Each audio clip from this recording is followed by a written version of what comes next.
Graça e paz. Deus abençoe a todos. Após a leitura de Ageu, cuja mensagem, cuja síntese é para que não sejamos dominados pelo medo. Não tenham medo, não tenham medo, porque Deus é fiel.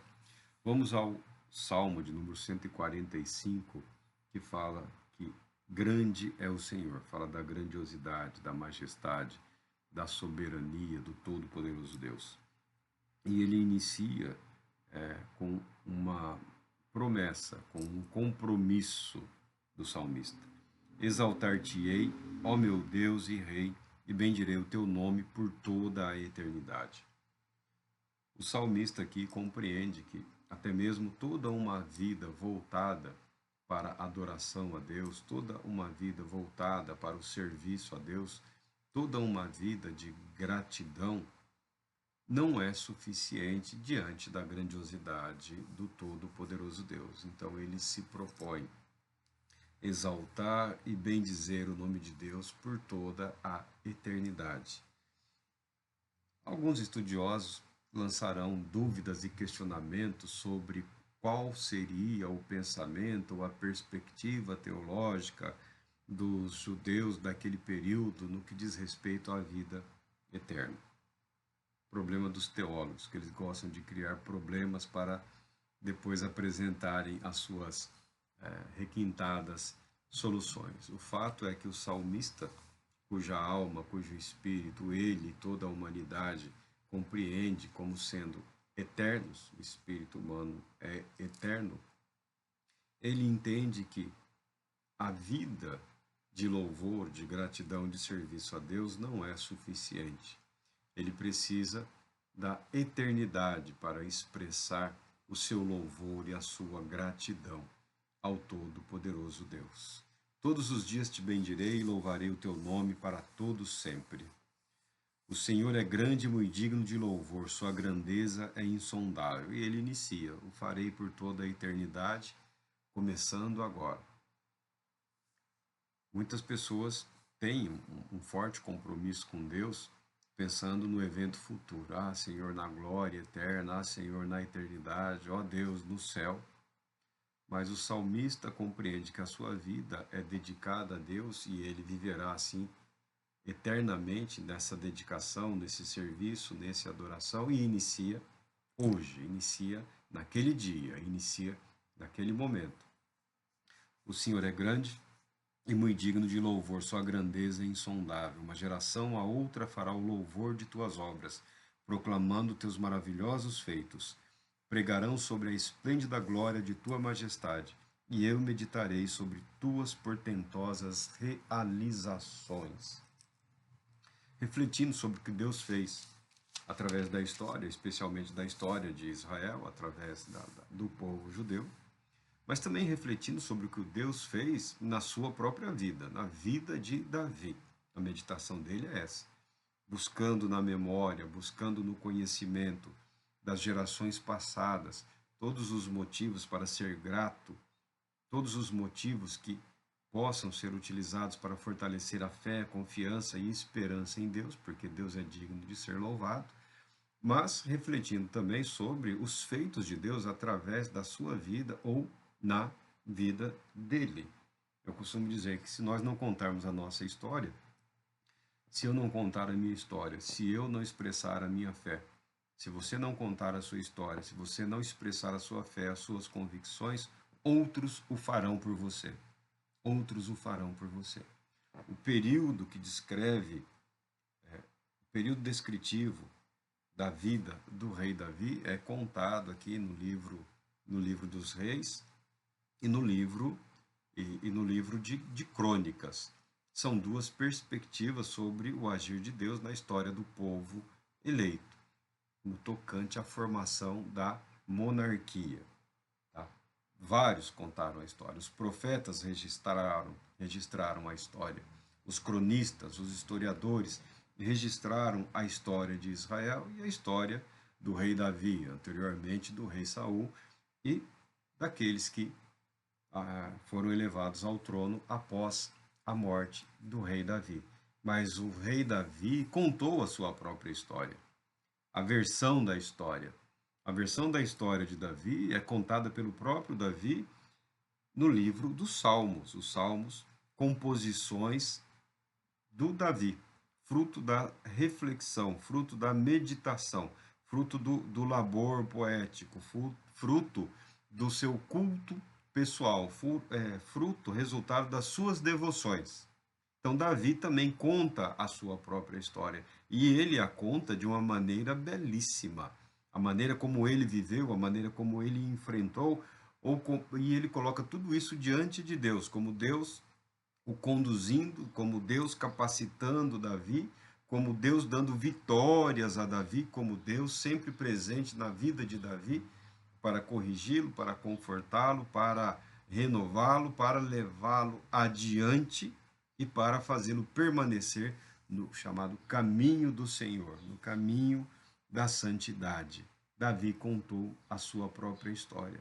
Nós também não só podemos, como devemos refletir sobre os grandes feitos de Deus na vida de outros, na história da igreja, na história do povo de Deus, na história da humanidade, mas também devemos nos permitir refletirmos sobre o agir de Deus na nossa própria vida, através do nosso viver, para que a expressão da nossa gratidão, do nosso louvor, da nossa adoração ao Todo-Poderoso não seja apenas algo em memória ou em referência aos eventos que descrevem a vida dos outros.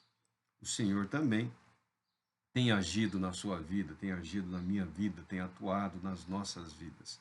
E é nossa responsabilidade transmitirmos para a geração próxima que, no que nos cabe, né, no que nos tange, no que é a nossa responsabilidade, transmitir motivos para se confiar em Deus, ajudarmos a fortalecer a próxima geração. Em tempos passados havia uma expectativa em relação às gerações vindouras, no sentido de que superassem as anteriores em termos de realização. Isso tem ocorrido através da história da humanidade quase que continuamente. De tempos em tempos ocorre um lapso, uma queda, uma ruptura. Por exemplo, analisando aqui no Brasil, são muitos os que concordam, é a primeira vez na história da humanidade que a geração mais jovem sabe menos que a geração que os precede. Estranhamente, essa geração que tem tanto acesso à informação, a meios de comunicação, é a que menos aprendeu, é a que menos acumulou conhecimento, e é a que detém menos conhecimento útil em relação a todos os aspectos importantes da vida. Você pode ver que a juventude atual ela é fragilizada emocionalmente, psicologicamente, intelectualmente. Ela é repleta de limitações, de temores, de traumas, porque ela não se estruturou na verdade, muito embora a verdade, o conhecimento esteja muito acessível. Vivemos o período do entretenimento, da diversão, né, da alegorização da vida. As pessoas não estão mergulhando na realidade, não estão buscando enfrentar a realidade como ela pode e deve ser enfrentada. É a geração da fuga, a geração dos artifícios, a geração da artificialidade, amizades artificiais, relacionamentos artificiais, compromissos artificiais, espiritualidade artificial. Cada geração é responsável por si mesma diante do Todo-Poderoso Deus. Essas dificuldades levarão a um impasse que obrigará as pessoas a permitirem-se superar as suas próprias limitações. E o salmista aqui dá continuidade a isso, não só falando dos termos passados da nação, do povo, do dever, do desejo, da importância de se louvar, de se agradecer, de ser grato a Deus pela sua infinita e eterna misericórdia. E ele muda aqui para o versículo 17, o Senhor é justo em todos os seus caminhos e fiel em todas as suas obras. Esse é o desfecho dessa reflexão, esse é o desfecho do pensar, do refletir, do analisar. Deus é justo em todos os seus caminhos e fiel em tudo que realiza, em tudo que se propôs realizar. O salmista não tem dúvidas em relação a isso, porque ele viveu a fidelidade de Deus, porque ele se permitiu ser trabalhado por Deus. Ele viveu no caminho de Deus. Ele viveu uma jornada com Deus. Ele viveu uma vida intensa voltada à realização das promessas de Deus na vida dele e através da vida dele. O Senhor está junto de todos aqueles que invocam o seu nome, de todos que clamam por sua presença com sinceridade. É outra conclusão. Deus está sempre perto. Deus não abandona. Deus nunca nos abandonou. Observando a providência de Deus em relação ao sustento, à vida, à saúde, Davi chega a essa conclusão, tá? De que Deus está sempre perto. Em todas as batalhas, ele era um guerreiro, ele enfrentou batalhas literais, refletindo sobre a maneira como ele escapou com vida, ele reconhece: Deus sempre esteve perto, ou seja, Deus sempre esteve ao alcance de uma oração, de uma súplica. Deus esteve sempre ao alcance da minha voz. Mais especificamente, Deus sempre esteve próximo à necessidade do meu espírito, porque muito do que ele precisou expressar diante de Deus, ele não teve tempo para fazê-lo em palavras. Então, através das palavras, ele o faz nos salmos, nos cânticos, após a reflexão do que Deus havia realizado na vida dele. Assim, ele realiza os desejos daqueles que o reverenciam, ouve-os clamar por socorro e os salva. Não há na mente hebraica ou dos judeus, ou pelo menos nos ensinamentos, nos escritos proféticos, nos escritos bíblicos, a ideia de que Deus ouve, mas é indiferente aos anseios e às necessidades daquele indivíduo. Não passa. Não passa pela mente do fiel a ideia de um Deus indiferente ao sofrimento, à angústia, à aflição. Deus não é indiferente à nossa demonstração de arrependimento. Tá? É o que a Bíblia ensina, é o que o ensino bíblico apresenta. Por isso que o salmista se expressa dessa maneira. O Senhor cuida de todos os que o amam, mas destrói todos os ímpios. Ele está pensando em termos das batalhas, dos conflitos, da oposição que ele sofreu na vida dele, e foram longos e intensos períodos de oposição. Aqui ele se apresenta Davi, o rei de Israel, o servo de Deus, o ungido de Deus, aquele que foi convocado para ser o pastor de Israel, o rei de Israel. A oposição a isso era oposição ao próprio Deus. E na vida dele, ele viu como os inimigos dele, como os inimigos de Deus, foram destruídos. Refletindo nisso, pensando em termos eternos, que é o que ele se propõe a fazer, ele reconhece, ele expressa, ele confessa que os ímpios serão destruídos. Os ímpios serão destruídos porque as suas obras são praticadas segundo a sua impiedade, segundo a sua malignidade, segundo a sua falta de vontade ou de desejo de viver para Deus. O ímpio é aquele que vive egoisticamente, tentando frustrar na sua vida ou na vida de outros o plano, o propósito, o desígnio do Todo-Poderoso Deus.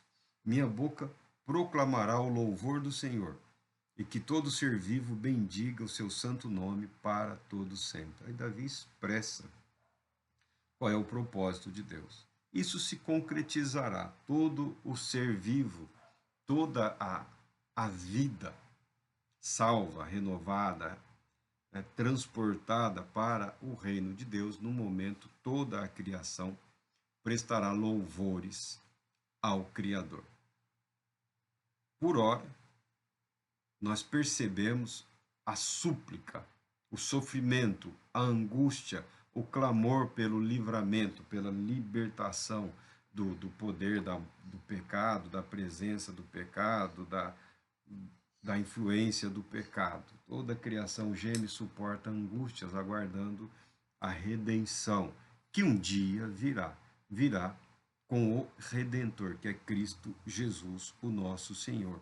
E nesse dia, a partir desse dia, nesse momento, não só nós que ressuscitaremos, porque eu acho que nós ainda temos um tempinho aí, tá? Eu não sou desses aí desajustados que vivem proclamando o fim, é o fim do fim, né?